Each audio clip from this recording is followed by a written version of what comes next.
Hello बच्चों, कैसे हो बच्चों? एक चीज़ ज़रूर बोलना चाहूँगा। आज एक बच्चे ने या किसी ने, I don't know who is the guy, किसी ने कमेंट किया, जैसे कहते हैं ना वीडियो में जो मैंने लास्ट में भी अभी एसएचएम की तुम्हें बनाई थी, कि ये तो भाई ट्रेडमार्क है पीडब्ल्यू का। ठीक है, मैं तुम्हें हेलो बच्चों बोलता ही हूँ, लेकिन बच्चों अंतर आपको मैं एक चीज़ बता दूँ, ज़रूरी नहीं है कि पीडब्ल्यू फेमस हो गए, डेफिनेटली हो गए, तो इसकी वजह से वो आप बोल सकते हो कि उनका नाम आ गया और वो अपना हो गया। हो सकता है कि उससे पहले भी ये चीज़ जनरेट हो चुकी हो, हेलो बच्चों वाली, हेलो बच्चों कोई और भी बोलता हो, राइट? क्योंकि मुझे वो सर कब आए, 2016 में आए, वहाँ से चालू हुआ हेलो बच्चों का सिनेरियो। तो हमें भी आदत है हेलो बच्चों की, तो हमें बचपन से आदत है, बस अंतर इतना था हम पॉपुलर नहीं हुए, राइट? चलो खैर, लेकिन मैं आपको इसलिए इस वीडियो में बताई कि हाँ, कोई अगर सुन रहा हो, कोई देख रहा हो, तो ये चीज़ ज़रूर जाने और समझे। ठीक है, ऐसा कुछ नहीं है कॉपी एंड पेस्ट का कि उनका सब कॉपी है, कुछ है, it is not like that. चलिए खैर, तो आज लेकिन आपके सामने जो मैं लेके आ रहा हूँ वो एक बहुत बहुत बहुत प्यारा सा टॉपिक है, जिसका नाम है मौत। मौत, yes, MOT, molecular orbital theory. Yes, chemical bonding का एक मेजर हिस्सा, जो कि आपके जब आप ग्रेजुएशन में जाओगे तब भी आपको सबसे पहले काम आएगा। आप हार्वर्ड में जाओगे तब भी वो सबसे ज़्यादा आपको काम आएगा। और पहली चीज़ जो वो एक्सपेक्ट करते हैं कि MOT के बारे में आपको पता हो, और एक ऐसी चीज़ जो आपके हर एक एग्ज़ाम में आती है, चाहे वो आपका नीट का हो, चाहे आपका JEE का हो, चाहे आपकी पूरी केमिस्ट्री का पार्ट हो, चाहे CET हो, एनीथिंग, चाहे वो बिट सेट हो, एनी ऑफ द एग्जामिनेशन। तो केमिकल बॉन्डिंग का एक मेजर हिस्सा जिसका नाम है MOT, मॉलिक्यूलर ऑर्बिटल थ्योरी। ठीक है, चलिए सबसे पहले आपको बता दूं इस MOT के बारे में कि MOT बच्चों जो आया वो सबसे लेटेस्ट थ्योरी है 1964 में। ध्यान रखना, बहुत लोगों को कंफ्यूजन है CFT के बारे में, जो तुम 12th में जाके पढ़ते हो, कोऑर्डिनेशन कंपाउंड में जाके पढ़ते हो, राइट? कोऑर्डिनेशन कंपाउंड होता है हमारा, तो कोऑर्डिनेशन कंपाउंड में आपका एक टॉपिक रहता है, लास्ट में आके CFT थ्योरी आती है। तो वो जो CFT थ्योरी है बच्चों, वो 1950 और 1960 के बीच में डिस्कवर हुई थी, और ये 1964 में हुई थी, 1964 में हुई थी। क्योंकि एक बार क्वेश्चन मैंने देखा था कि भाई कौन सी लेटेस्ट थ्योरी हुई, सोचो ये भी क्वेश्चन था। तो ठीक है, ईयर वाइज हम एक्सपेक्ट नहीं करते, लेकिन हाँ एक क्वेश्चन था विच आई हैव सीन। तो in one of the test, किसी के इंस्टीट्यूट का टेस्ट में था वो, तो मैंने सोचा कि वो चीज़ आपको ज़रूर बताऊं 1964 में। अब बात आती है कि सर ये MOT आया क्यों, क्या ज़रूरत थी? VBT आ चुका था, वैलेंस बॉन्ड थ्योरी आ चुका था, उसने बहुत चीज़ें समझाई थी, एनर्जी अप्रोच के थ्रू समझाया था। तो ये MOT क्यों, क्या दिया इसने हमें? हमेशा कुछ ना कुछ मिलना होता है, तभी तो हम देखते हैं कुछ। तो MOT ने हमें क्या दिया? MOT ने एक बहुत बड़ी चीज़ को हमारा सॉल्यूशन दिया, जैसे कि ऑक्सीजन। ऑक्सीजन की अगर हम बात करें, टॉपिक का नाम लिख देते हैं MOT, ठीक है, मौत। तो सबसे पहले अगर हम बात करते हैं MOT में, मॉलिक्यूलर ऑर्बिटल थ्योरी में, ऑक्सीजन की, तो ऑक्सीजन में अगर हम बात करते हैं, ऑक्सीजन का ऐसा रहता है, right? This is the thing. तो आप नोटिस करोगे 1 2 3 4 5 6 7 8, देख रहे हो? तो अब यहाँ पे everything is looking paired. Sir ये लोन पेयर ऑफ इलेक्ट्रॉन है, वो भी पेयर्ड है, डबल बॉन्डेड है, एवरीथिंग सीम्स लाइक पेयर्ड। और अगर वो पेयर्ड है तो definitely it should be diamagnetic, है ना? It should be diamagnetic. लेकिन सर एक्चुअल में तो ये पैरामैग्नेटिक बिहेवियर शो करता है, इसकी जो प्रॉपर्टीज हैं वो पैरामैग्नेटिक बिहेवियर शो करती है, इसका कुछ ना कुछ मैग्नेटिक मूवमेंट भी आता है। ये कैसे सर? जबकि it's according to the Lewis theory, अगर हम ल्यूइस थ्योरी के अकॉर्डिंग बनाएं उसका structure, everything looks seems paired. दूसरी दिक्कत, हमें बॉन्ड ऑर्डर निकालना सिखा दिया, हमें बॉन्ड ऑर्डर का रियल तरीका बता दिया, रियल फॉर्मूला बता दिया। अब बॉन्ड ऑर्डर का पता लग गया तो स्टेबिलिटी के बारे में पता लग गया, बॉन्ड लेंथ के बारे में पता लग गया। सोचो कितनी इंफॉर्मेशन हमें पता लग गई। तो MOT हमारी ज़िंदगी में बहुत खूबसूरत चीज़ लेके आया, हमें बहुत सारी चीज़ों का रेजोल्यूशन दिया उसने। तो इसलिए हम MOT को पढ़ने जा रहे हैं। तो MOT में सबसे पहले होता क्या है, जब 2 AO का कंबाइन होते हैं, जब 2 AO मतलब एटॉमिक ऑर्बिटल्स, ठीक है। जब दो एओज कंबाइन होते हैं तो दो एमओज का जन्म होता है। जब दो एओज कंबाइन करते हैं तो दो एमओज का जन्म होता है। एमओ मतलब मॉलिक्यूलर ऑर्बिटल का। जैसे कि अगर दो हाइड्रोजन मैं लेता हूं तो दो एमओ का सर जन्म होता है, राइट, गॉट इट। तो ये दो एमओ का जन्म होता है, जिसमें कि ये वाला जो नीचे वाला है, नीचे वाला, वो हम बुलाते हैं सिग्मा, ठीक है, इसको बुलाते हैं सिग्मा, या कह सकते हो ये वाला अभी के लिए आपको बता देता हूँ, बाद की बात है सिग्मा। बॉन्डिंग, दो एमओ का नाम क्या है, बॉन्डिंग एमओ। और दूसरे वाला जो है उसका नाम है anti bonding ammo, anti bonding ammo, ठीक है। दो एमओ से जन्म होता है, एक होता है बॉन्डिंग एमओ और दूसरा होता है एंटी बॉन्डिंग एमओ।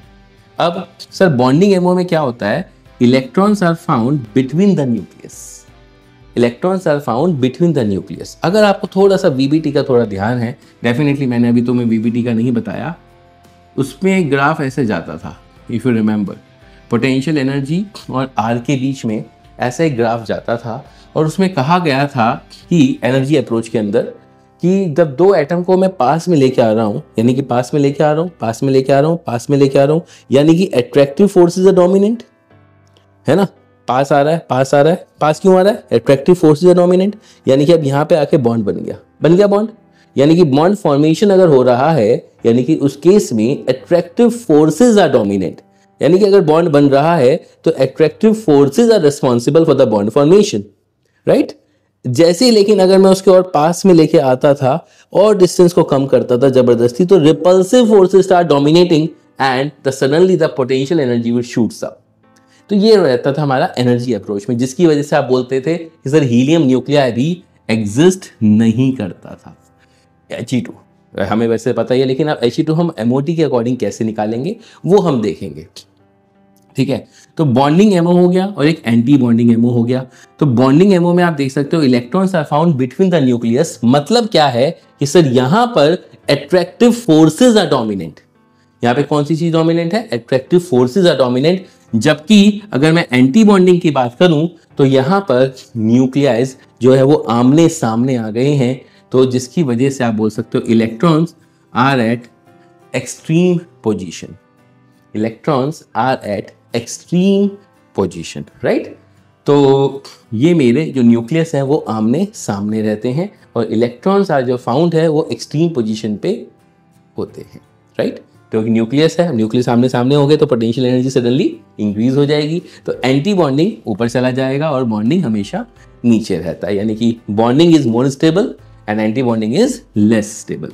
आप बोल सकते हो मोर स्टेबल, और क्या क्या है कि attractive forces are dominant, attractive forces are dominant, है ना, अट्रैक्टिव फोर्सेस आर डोमिनेंट। और यहां पर क्या है sir, repulsive forces are dominant, right, repulsive forces are dominant, right, है ना, रिपल्सिव फोर्सेस आर डोमिनेंट। और सडनली इट शूट्स अप। देखो ना, न्यूक्लियस और इलेक्ट्रॉन्स जो है वो किनारे किनारों में जाते हैं, बात सही है क्लास।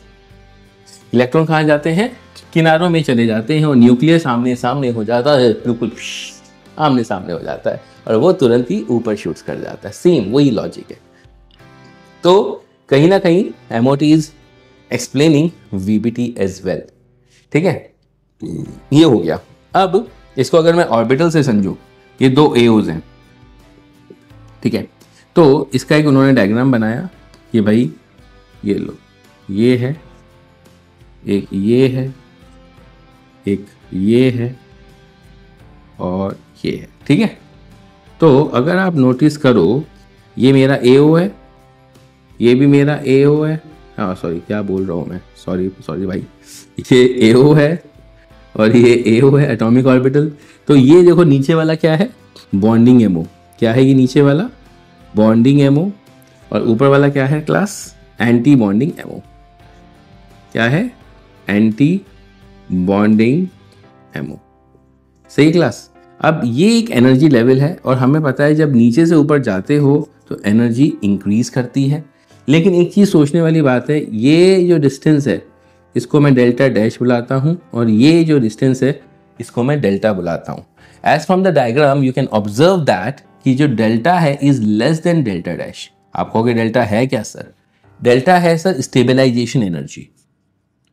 क्या है? Stabilization energy. क्या है क्लास? एंड स्टेबलाइजेशन एनर्जी मतलब सर एटॉमिक ऑर्बिटल की जो एनर्जी है उससे भी ज़्यादा स्टेबल। आपको पता है जितनी ज़्यादा मिनिमम एनर्जी होगी उतनी ही ज़्यादा स्टेबिलिटी होती है। यही होता है, नहीं होता है? जितनी कम एनर्जी होगी उतनी ही ज़्यादा स्टेबिलिटी होती है। तो अगर हम बात करें दो एओस की, तो एओ से भी बॉन्डिंग की एनर्जी या रिबॉन्डिंग एमओ की एनर्जी कम होती है। हाँ, यही बताना चाह रहा हूँ। तो दो एओस हैं उससे भी कम एनर्जी होती है हमारी बॉन्डिंग एमओ की, ठीक है। तो डेल्टा वो हमेशा कम होता है और डेल्टा डैश होता है डीस्टेबलाइज। डेफिनेटली उसको डीस्टेबलाइज करना है, यानी कि आप देख रहे होंगे कि डीस्टेबलाइजेशन की जो एनर्जी है वो हमें ज़्यादा ज़रूरत है as compare to that of stabilisation energy. तो इसको बोलते हैं destabilisation energy. Destabilisation energy, right. तो आपको दिख गया होगा सर, समझ में भी आ गया होगा कि एंटी बॉन्डिंग में पहुंचाने के लिए मुझे ज़्यादा एनर्जी की ज़रूरत पड़ेगी, है ना, ज़्यादा एनर्जी मुझे देनी पड़ेगी। और अगर मुझे स्टेबलाइज करना है तो थोड़ी सी कम एनर्जी पे भी मैं स्टेबलाइज हो जाऊंगा। तो ये बहुत इंपॉर्टेंट पॉइंट है, आ भी चुका है पहले, ठीक है, ध्यान रखना। तो बॉन्डिंग एमओ और ये एंटी बॉन्डिंग एमओ। मेरे ख्याल से बात यहाँ तक क्लियर हुई होगी। आया बात समझ में? पक्का? देख लो देख लो देख लो देख लो देख लो। Good good good good good, ठीक है, परफेक्ट। नाउ आगे बढ़े। फिलअप कर दूं? पहले इसको कर देता हूं, तुम बना लो इतने, ठीक है। नाउ अब आता है बात व्हाट हैपन।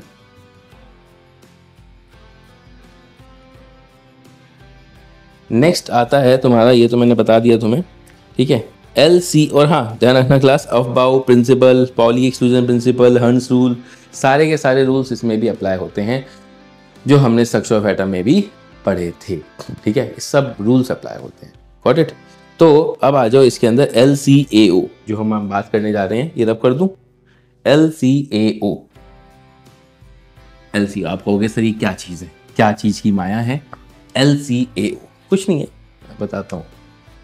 LCAO लीनियर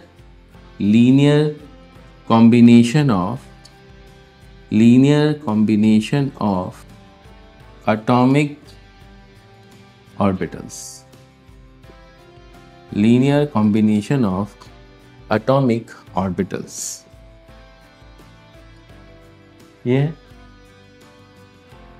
मान लो ये वेव फंक्शन है। अगर आपको ध्यान हो वेव फंक्शन के बारे में, मैंने स्ट्रक्चर ऑफ एटम की वीडियोस में भी बताया था कि वेव फंक्शन का क्या मतलब है, राइट। तो वेव जो फंक्शन है वो साइज से रिप्रेजेंट होता है क्लास। किससे होता है? साइज से। और आपको याद होगा size square represent the orbital, याद है? ऑर्बिटल मतलब probability of finding the electron around the nucleus. Electron ढूंढने की possibility, probability of finding the electron around the nucleus.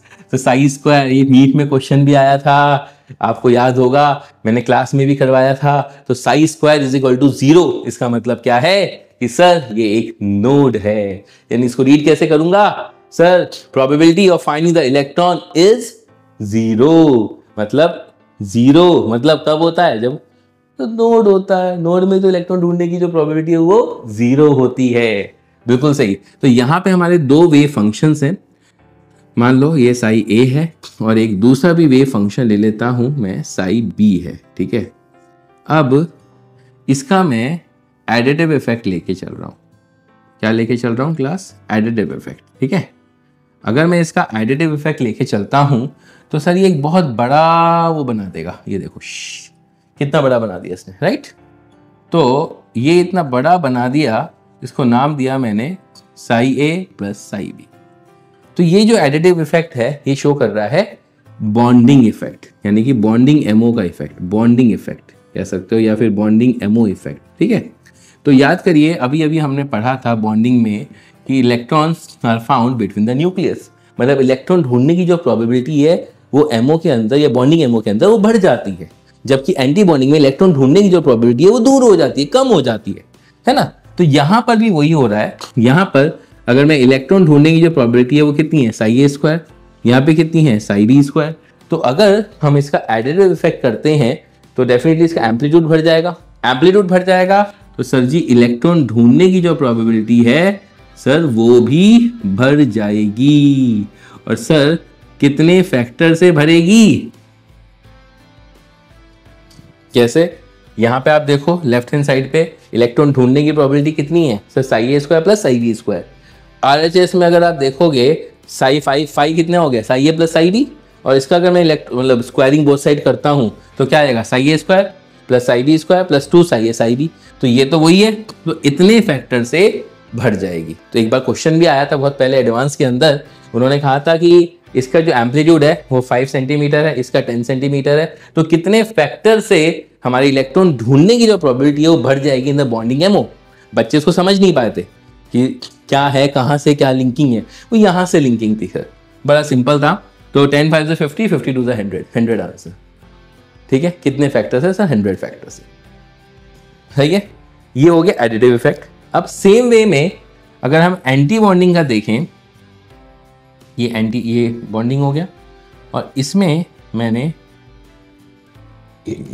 Out of face ले लिया। ठीक है, और ये साई ए है, ये मेरा साई बी है। ठीक है, ये मेरा साई बी है। तो अब यहां पर क्लास, यहां पर मैं इसका सब्ट्रैक्टिव इफेक्ट ले रहा हूं। सब्ट्रैक्टिव मतलब एक तरह से बोलते हैं ना, इंटरफेरेंस के अंदर बोलते थे डिस्ट्रक्टिव, जिसका हम सब्ट्रैक्टिव इफेक्ट लेके चल रहा हूं। ठीक है, तो इसमें क्या होगा, एम्पलीट्यूड थोड़ा सा कम हो जाएगा, right. Phi dash is equal to psi A. ध्यान रखना एक और चीज, दो वेव्स हमेशा ऐड होती हैं क्लास, सब्ट्रैक्ट एज सच नहीं होती। तो यहां पर भी इसका जो एम्पलीट्यूड और नेगेटिव में है, और मैं यहां पे भी ऐड ही करूंगा, एज सच माइनस नहीं कर सकता। ठीक है, फेज चेंज हुआ है, ध्यान रखना बात। तो psi A plus minus of psi B. तो अगर मैं इसका स्क्वायर करता हूं तो phi dash square is equal to psi A square plus psi B square minus 2 psi A psi B. लो सर, कितनी खुशी की बात है। तो यानी कि इतने फैक्टर से वो जो इलेक्ट्रॉन ढूंढने की जो प्रोबेबिलिटी है वो सर कम हो गई, सेम उतनी ही फैक्टर से। I hope you understood this. ठीक है, यही था एलसीओ, बाकी कुछ नहीं था। क्लियर हुआ, समझ में आया, हुआ?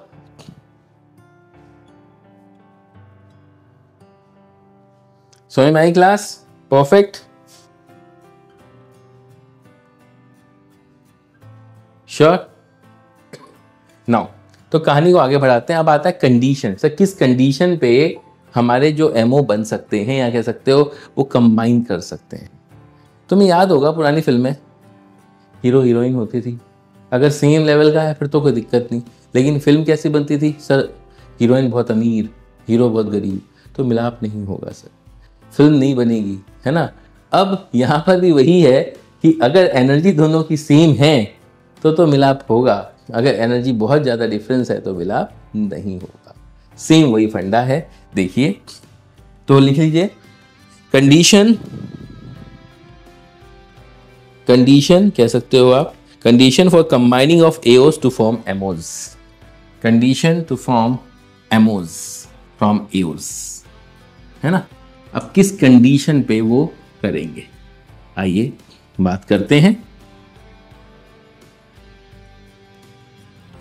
ठीक है, तो कंडीशन क्या है, condition for MO formation, condition for MO formation from AO, from AO atomic orbital, है ना। एटॉमिक ऑर्बिटल से कितना वो कंबाइन करेगा, कैसे करेगा। पहली चीज है एनर्जी वही सेम, जिसे जो कंबाइनिंग ऑर्बिटल्स हैं उनकी एनर्जी सेम होनी चाहिए। जैसे कि 1s के साथ कंबाइन करेगा, 2s के साथ कंबाइन करेगा, 2p के साथ कंबाइन करेगा, लाइक दिस। दूसरा जो सबसे मेन चीज है, अब सर 2s है, जैसे 1s और 1s तो कंबाइन कर गए, अब 2s सर 2p के साथ भी कंबाइन करेगा, बट ओवरलैप करेगा, ऐसा नहीं करेगा। जितना उसका प्लस वाला पार्ट होता है, इसको अच्छे से बना देता हूँ ताकि तुम्हें और भी समझ में आए, ठीक है। ये लो, ये प्लस है, ये माइनस है। तो जितना उसका प्लस है उतना उसका माइनस है, आप देख सकते हो। जितना उसका प्लस है उतना उसका माइनस है। बात सही नहीं है? जितना उसका प्लस है उतना उसका माइनस है। तो एक दूसरे के इफेक्ट को वो क्या कर देगा? Cancel out. क्या कर देगा वो? Cancel out. जिसकी वजह से ये इफेक्ट नेग्लेक्ट हो जाएगा। जिसकी वजह से आप बोल सकते हो ये जो इफेक्ट है वो क्या हो जाएगा सर? नेग्लेक्ट हो जाएगा। यानी कि ओवरलैपिंग का जो इफेक्ट है कैंसिल हो जाएगा। कैंसिल हो जाएगा ओवरलैपिंग इफेक्ट, ठीक है।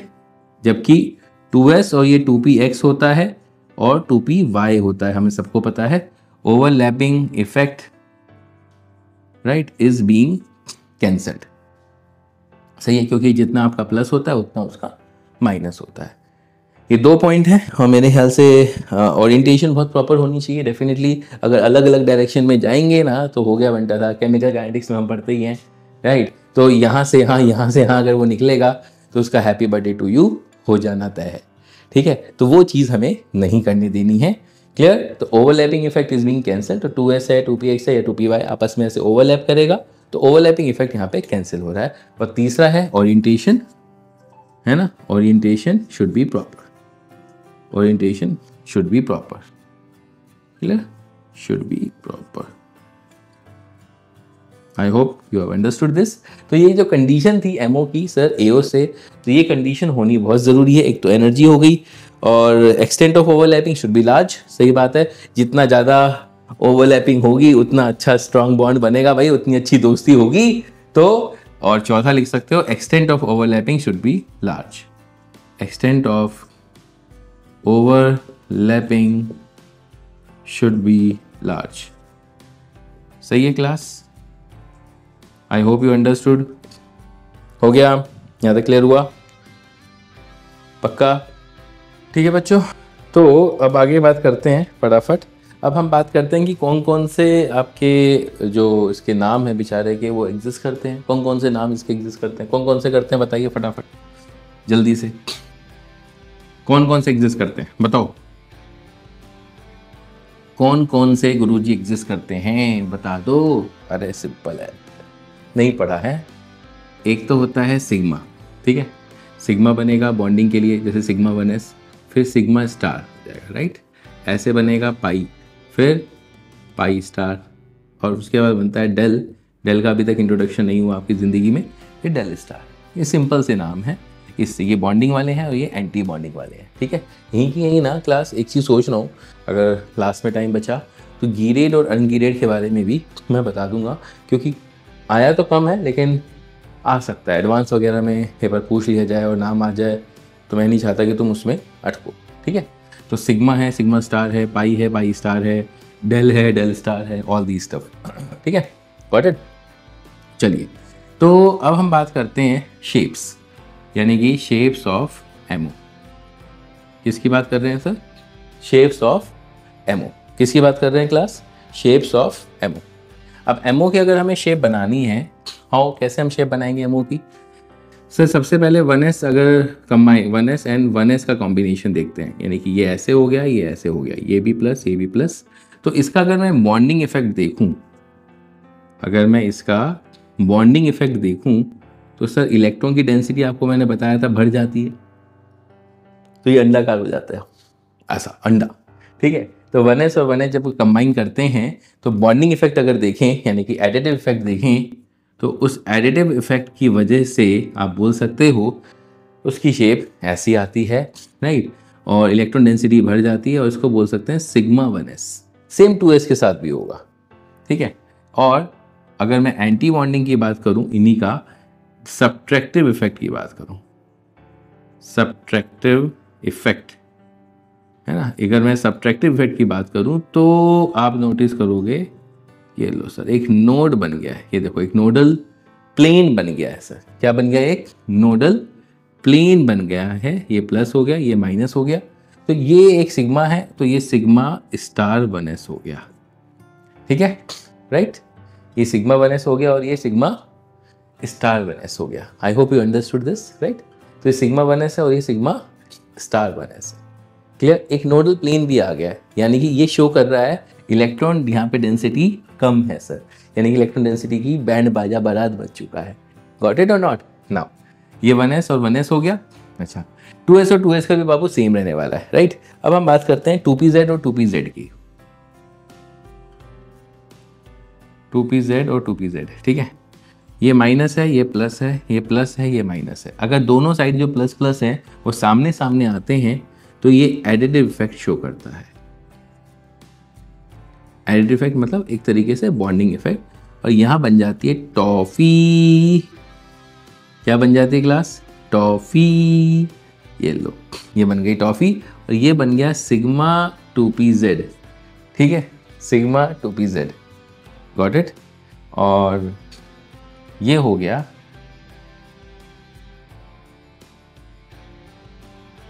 राइट, ये हो गया एडिटिव इफेक्ट। ये हो गया मेरा क्लास सब्ट्रैक्टिव इफेक्ट।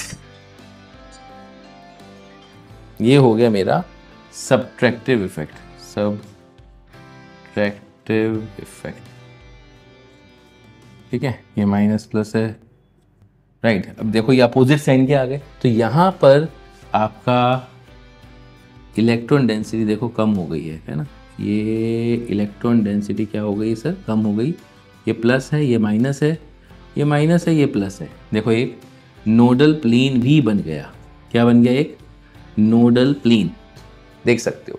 तो ये मेरा सब्ट्रैक्टिव इफेक्ट हो गया है ना, और ये मेरा एक नोडल प्लेन बन गया, जिसका नाम अगेन में, क्योंकि एक्सियल ओवरलैपिंग हो रही है, साइडवेज ओवरलैपिंग नहीं हो रही है, तो सिग्मा स्टार 2pz मैं नाम दे सकता हूँ, क्योंकि ये भी 2pz है और ये भी 2pz है। यहाँ पर भी ये भी 2pz है और ये भी 2pz है। तो ये सिग्मा 2pz हो गया, ये सिग्मा स्टार 2pz हो गया, राइट। अब इसी का ही अगर ये सिग्मा हो गया है ना, ये इसका सिग्मा हो गया, इसका सिग्मा स्टार हो गया।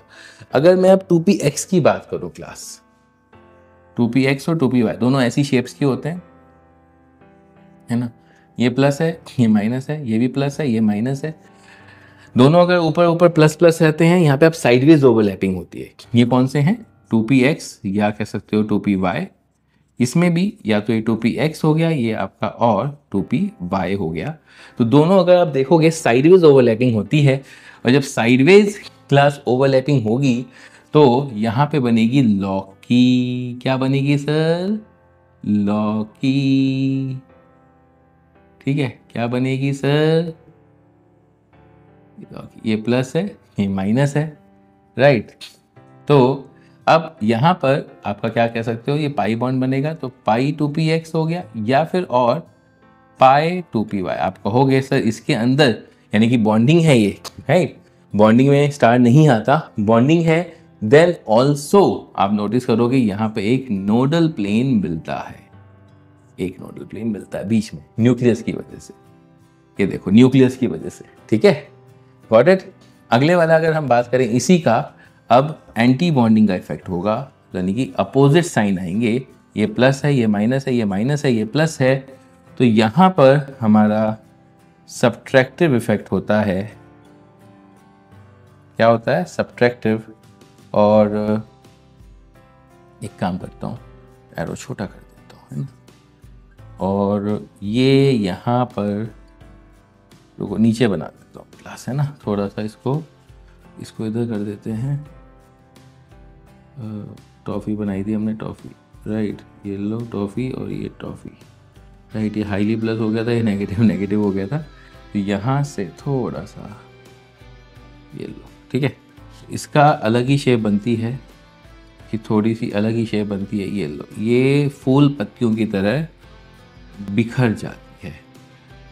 ये देखो दो नोडल प्लेन, ये भी और ये भी, तो 2 नोडल प्लेन बनते हैं, राइट। और ये फूल पत्तियों की तरह सर बिखर जाता है, ठीक है। 2 नोडल प्लेन, गॉट इट। और ये मेरा पाई स्टार होता है। आप इसको 2px बुलाओ, और ये पाई स्टार 2py बुलाओ, और ये भी मेरा क्या है? पाई 2px बुलाओ, है ना। और ये भी पाई 2px, राइट। ये पाई तो नहीं बोलूँगा इसको मैं, 2px और 2px, और ये भी, और 2py, सही है बच्चों। हाँ जी बच्चों, ये मेरा सब्ट्रैक्टिव इफेक्ट हो गया और ये मेरा एडिटिव इफेक्ट हो गया। आप बोल सकते हो ये एडिटिव या फिर बॉन्डिंग इफेक्ट, ठीक है, और बॉन्डिंग। तो आपने सबकी शेप्स देख ली क्लास। ये शेप्स बहुत ज़रूरी हैं। एडवांस में एक बार मुझे ध्यान सा है, पता नहीं किसी एडवांस का पेपर मैंने देख रहा था, तो इस तरह की एक शेप वो आई थी। सोचो, डायरेक्ट बहुत रेयर होता है, ठीक है। तो ये शेप्स हमेशा ध्यान रखना कैसे वो शेप्स बनाई गई हैं। चलिए अब आगे की बातें करते हैं फटाफट जल्दी से। जो मैक्सिमम हमारी ज़िंदगी में क्वेश्चन पूछा जाता है, इसका जो सबसे ज़्यादा क्वेश्चन आता है, सबसे ज़्यादा, ठीक है। अब आ जाइए इसका एनर्जी लेवल डायग्राम। यहाँ तक की बात हो गई। अब हम जो मेन चीज़ है, आप कहोगे सर अब आई मेन चीज़। हाँ, अभी तक तो फ्लैशबैक चालू था, क्या कह सकते हो, ट्रेलर चालू था।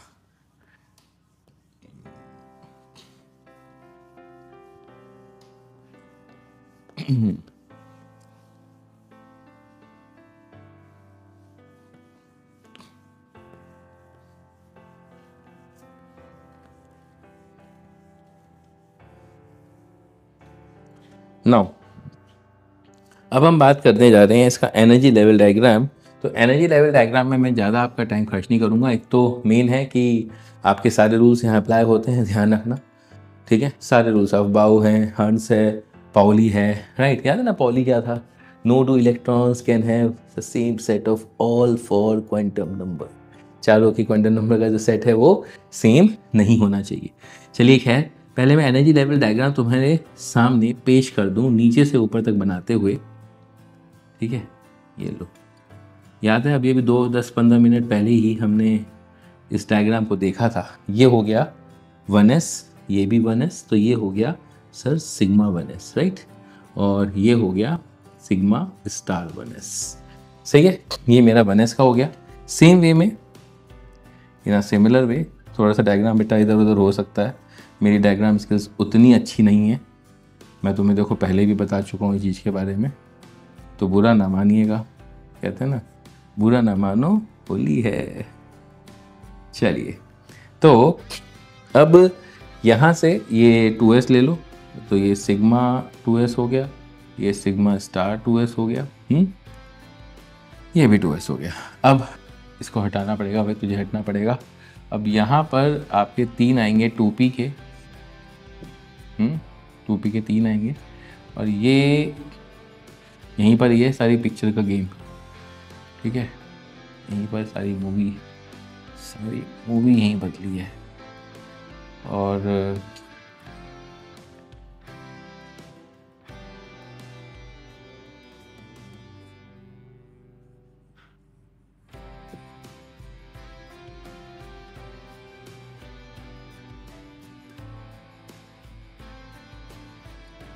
ठीक है, सारी मूवी का बाबू चेंजेस ही यहीं हुए हैं। तो ये इधर भी आपका, ठीक है। ये एनर्जी लेवल डायग्राम है। ये किसका है? ये 2p है और ये भी 2p है। ये एनर्जी लेवल डायग्राम किस चीज़ का है, किसका है? ये नाइट्रोजन का है। आप बोल सकते हो एक्सेप्ट वो बेस्ट रहेगा, एक्सेप्ट O2 या O2 जैसों के लिए, F2 या Ne2, इन 3 मॉलिक्यूल या इन 3 के जो रिलेशन वाले हैं, जैसे कि O2 plus, O2 minus, F2 minus, F2 plus, Ne2 plus, Ne2 minus, उनको छोड़कर बाकी सबके लिए ये है। उनको छोड़कर इन तीनों मॉलिक्यूल या इन तीनों मॉलिक्यूल के जैसे जो भाई बंधु हैं, F2 plus, F2 minus, O2 2 minus, है ना, कुछ भी, तो उनको छोड़ के ये बाकियों के लिए है। ये ध्यान रखना, ठीक है। बाकियों के लिए, सबके लिए है। अब बात आती है कि सर कैसे हम बनाएंगे, कैसे हम करेंगे, इसका हम यूज़ कैसे करेंगे। और ये भी है, आप उसको नाम तो दे दो, पाई 2px, पाई 2py, है ना, sigma 2pz, pi star 2px, pi star 2py, sigma star 2pz। ये लो सर, क्वेश्चन ये उठता है पहले तो, और हाँ, नीचे से ऊपर एनर्जी इंक्रीज होती है। अब क्वेश्चन ये है कि इन तीनों के लिए ये क्यों नहीं। यहीं पर एक क्वेश्चन भी आया था, बल्कि जेईई एडवांस में भी, और हर साल इसका एक बहुत कॉमनली आस्क्ड क्वेश्चन आता भी है। तो क्लास अब थोड़ा सा कान खोल के, दिमाग खोल के सुनना ज़रूर, ठीक है, ध्यान से, कॉन्सेप्ट है, ठीक है। बाकी सब तो हो जाएगा, इसमें भरोगे सब कुछ हो जाएगा, कोई प्रॉब्लम नहीं है, लेकिन वो समझना ज़रूरी है कि ये तीनों के लिए क्या अलग है और क्यों है।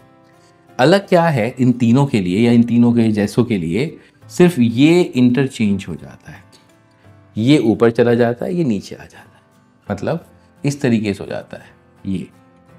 बाकी पूरे एनर्जी लेवल डायग्राम में, बाकी पूरे एनर्जी लेवल डायग्राम में कुछ भी चेंज नहीं होता, एज इट इज रहता है। बाकी बस ये दोनों, ये भी सेम रहेंगे, ऊपर वाले भी, बस ये दोनों इंटरचेंज हो जाते हैं फॉर इन तीनों के लिए। क्यों ऐसा है, मतलब सिग्मा 2pz वो नीचे क्यों आया और ये ऊपर क्यों गया, है ना, यही है ना। और ये किसके लिए है, इनके लिए O2, F2, Ne2, इन जैसों के लिए वो है, इन तीनों के लिए है, लेकिन इसके लिए नहीं है। क्यों नहीं है सर, ये सबसे बड़ा सवाल है ना, this is the biggest question sir, है ना। कैसे, हाउ, देखो बताता हूँ, सुनो। मीन क्या है इसके अंदर, सही मायनों में तो O2, F2, Ne2 या इन जैसों मॉलिक्यूल के लिए हमें ये बात पता है कि सिग्मा बॉन्ड स्ट्रॉन्गर होता है। सिग्मा बॉन्ड क्या होता है, स्ट्रॉन्गर होता है। स्ट्रॉन्गर होता है तो एनर्जी कम होगी, जो कि है भी, है नहीं है। तो सिग्मा बॉन्ड उसकी एनर्जी कम होती है सर, सिग्मा बॉन्ड की एनर्जी, मतलब सिग्मा बॉन्ड स्ट्रॉन्गर होता है तो उसकी एनर्जी कम होती है, तो वो नीचे है और पाई बॉन्ड ऊपर है, बिल्कुल सिंपल सीधा साधा। लेकिन फिर इनमें ऐसा क्यों नहीं हो रहा है, इनमें ऐसा, ये ऊपर क्यों भाग गया है।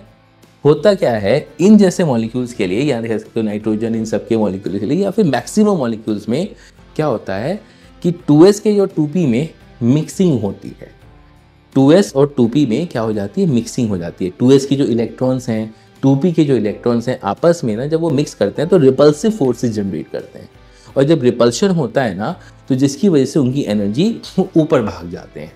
ये इसका कोर रीज़न है, ध्यान से सुनना है, ठीक है। मैक्सिमम क्या होता है, 2s होता है और 2p होता है ना, 2s है और 2p है, ये वाला 2s है और ये 2p है। तो 2s और 2p के, 2s के इलेक्ट्रॉन और 2p के इलेक्ट्रॉन, उन दोनों के बीच में एनर्जी डिफरेंस काफ़ी कम रहता है, राइट। काफ़ी मॉलिक्यूल्स में, इनमें एनर्जी डिफरेंस बहुत ज़्यादा होता है, इनमें नहीं होता। इनमें तो इसलिए नॉर्मल चीज़ जो हो रही है वो ऑपरेट होती है, भाई सिग्मा बॉन्ड स्ट्रॉन्गर है वो नीचे रहेगा। बट इस केस में 2s और जो 2p है उनमें एनर्जी डिफरेंस बहुत कम होता है, जिसकी वजह से उसके इलेक्ट्रॉन और उसके इलेक्ट्रॉन तू आपस में झगड़ा, टक्कर, और टक्कर की वजह से वो ऊपर भाग जाता है। इसकी वजह से वो सिग्मा 2pz मैक्सिमम मॉलिक्यूल्स में ऊपर मिलता है। समझे गुरुजी, यही है। अब बाकी ज़िंदगी में कुछ नहीं बचा इसमें। अब हम निकालेंगे बॉन्ड ऑर्डर का, कुछ फॉर्मूला दे रखा है। तो बॉन्ड ऑर्डर का इन्होंने दिया है half Nb minus Na। Nb मतलब बॉन्डिंग इलेक्ट्रॉन्स, Na मतलब एंटी बॉन्डिंग इलेक्ट्रॉन्स, ठीक है, गॉट इट। और जितना ज़्यादा, मोर the bond order more the stability, more the bond order more the stability, ठीक है, मोर the bond order more the stability. जितना ज़्यादा बॉन्ड ऑर्डर होगा उतनी ज़्यादा क्या होगी, स्टेबिलिटी होगी। एक क्वेश्चन मैंने अपनी शॉर्ट में भी बना के डाला था H2+ और H2- का, तो एक बार मैं रिकैप करवा देता हूँ, देख लेना। तो H2+ में कितने इलेक्ट्रॉन्स होते हैं सर, एक ही इलेक्ट्रॉन होता है, 2, 2 - 1, 1। H2- में भी कितने इलेक्ट्रॉन होते हैं सर, 3, 2 और 1 नेगेटिव 3। तो इसमें अगर आप इलेक्ट्रॉन भरोगे, पहले ध्यान रखना, अगर भर रहे हो ना, इनमें भरने की ज़रूरत नहीं है जल्दी करने के लिए, ठीक है। टाइम इतना नहीं होता कि बैठ के तुम ये बनाओगे MCQs वगैरह में, तो बीच वाला याद रख लो, बहुत है। इनफैक्ट ये दोनों की भी ज़रूरत नहीं होती, सिर्फ इतना भी अगर याद रखते हो काम हो जाएगा, ठीक है, आपके क्वेश्चन सारे सॉल्व होंगे। अब ध्यान रखना, more the bond order more the stability, and obviously bond order is inversely proportional to bond length. जितना ज़्यादा बॉन्ड ऑर्डर होगा उतनी बॉन्ड लेंथ आपकी छोटी होगी, जैसे कि ट्रिपल बॉन्ड सबसे कम होता है, ठीक है। एक दो चीज़ और लेके आऊँगा, एक्सेप्शंस भी हैं, राइट। अब पहले लेकिन जो मेन चीज़ है वो सीखो, जिससे ऊपर 99% क्वेश्चन आते हैं। तो H2+ और H2- है, एक इलेक्ट्रॉन आ गया। इसमें बॉन्ड ऑर्डर कितना हो गया सर, हाफ हो गया। इसका भी बॉन्ड ऑर्डर कितना आएगा, 1, 2, 3, तो 2 इसमें 1 इसमें, तो 2 - 1 1 1 2 हाफ। सर इसका दोनों का सेम आ गया, तो स्टेबिलिटी कैसे देखेंगे। तो स्टेबिलिटी क्लास इसलिए इसकी ज़्यादा है, H2+ की ज़्यादा रहेगी, क्योंकि उसका एक इलेक्ट्रॉन आपका जो है वो आपका बॉन्डिंग में है, जबकि H2+ H2- का एक इलेक्ट्रॉन एंटी बॉन्डिंग में जा चुका है, जिसकी वजह से उसकी स्टेबिलिटी कम हो गई है। Got it? समझ में आई बात? तो इसी वजह से H2 प्लस मैंने शॉर्ट भी बना के डाली हुई है, आप वो भी एक बार वॉच कर सकते हो। खैर, अभी मैं आपके सामने लाता हूँ N2 नाइट्रोजन का, क्योंकि नाइट्रोजन का आप बॉन्ड ऑर्डर कैसे निकालते हो, है ना। Got it? तो N2 में कितने इलेक्ट्रॉन्स होते हैं सर? 14 होते हैं, 7 दूनी 14। तो एक देखो भरते कैसे हैं वो भी सीख लो। 1 2, मैं अभी साइड वाला नहीं भर रहा हूँ, 3 4 5 6 7 8 9 10, हंस रूल, 11 12 13 14। सही है। अब आप देखो बॉन्ड ऑर्डर निकाल के कैसा आएगा sir bond order. Half NB, NB में क्या है? 1 2 3 4 5 6 7 8 9 10, 10 हो गए। और एंटी बॉन्डिंग में 1 2 3 4, तो 10 - 4 6, यानी कि बॉन्ड ऑर्डर कितना हो गया सर? 3 हो गया। कितनी अच्छी बात हो गई। आगे नहीं आगे, एक सेकेंड में बॉन्ड ऑर्डर ट्रिपल बॉन्ड हो गया। अब हम O2 की बात कर रहे थे जब हमने चालू किया था लेक्चर। तो O2 में अगर हम बात करते हैं, O2 ऑक्सीजन में कितने इलेक्ट्रॉन होते हैं? 16 होते हैं। और ध्यान रखना उसमें इसमें इलेक्ट्रॉन भरे जाएंगे। तो 1 2 3 4 5 6 7 8 9 10 11 12 13 14 15 16, देख लो 2 2 इन पे डाल रहे हैं। तो दोबारा देख लो एक बार, 1 2 3 4, विश्वास ना हो रहा तो 1 2 3 4 5 6 7 8 9 10 11 12 13 14 15 16। राइट। अब इसका बॉन्ड ऑर्डर चेक कर लो, सही सही आना चाहिए। हाफ बॉन्डिंग में कितने? 1 2 3 4 5 6 7 8 9 10, 10 हो गए। एंटी बॉन्डिंग में सर 1 2 3 4 5 6, 10 - 6, ये लो सर बॉन्ड ऑर्डर 2 आ गया। राइट। और शॉर्ट ट्रिक तो आपके सामने है ही जिंदा, आपको पता ही है शॉर्ट ट्रिक का, तो या नहीं आपको पता है? तो शॉर्ट ट्रिक आपको याद रखनी है वो O2 2 माइनस, मैंने पहले भी बताया हुआ है आपको। कितने इलेक्ट्रॉन? 8 दूनी 16, 2 18, 18 में मतलब F2, याद आया? F2, और F2 का मतलब क्या है सर? एक ही, यानी कि F2 में कितने इलेक्ट्रॉन होते हैं? एक सिंगल बॉन्ड होता है, तो इसका भी बॉन्ड ऑर्डर 1 हो गया। I hope everybody remember that trick, bond order of NO plus. याद है? क्विकली करना, अभी भी आप यूट्यूब पे डालोगे आ जाएंगे हम। खैर चलिए, तो ध्यान रखना ये आपका बॉन्ड ऑर्डर का निकल जाएगा सारे एग्जांपल्स। मोर एग्जांपल्स मैं लूँगा आपको अलग अलग दूसरी वीडियोस में, और आपको यहाँ तक समझ में आ गया होगा मेरे ख्याल से। It's very very simple. Bond order आपको निकाल दिया। अगर बॉन्ड ऑर्डर 0 आता है तो there will be no bond existing, जैसे कि He2। एंड रीज़न मैंने आपको समझा ही दिया इसका। बाकी I think so I will be doing the questions with you guys based on this in a next lecture. तो आपको थ्योरी एक बार समझ में आ जानी चाहिए कि सारी थ्योरी आपकी कैसे कैसे है, किस तरीके से है, और आप आराम से इसके क्वेश्चन सॉल्व कर सकते हो। कोई दिक्कत है, कोई परेशानी है, कमेंट सेक्शन में कमेंट करो। और प्लीज़ लाइक, सब्सक्राइब और शेयर खासतौर से अपने दोस्तों से करना मत भूलिए, ताकि उनको भी कुछ सीखने को एक अच्छा आसान तरीके से मिल जाए। ठीक है? शबाक है। ओके, तो सीखते रहिए, करते रहिए TCC के संग। Thank you.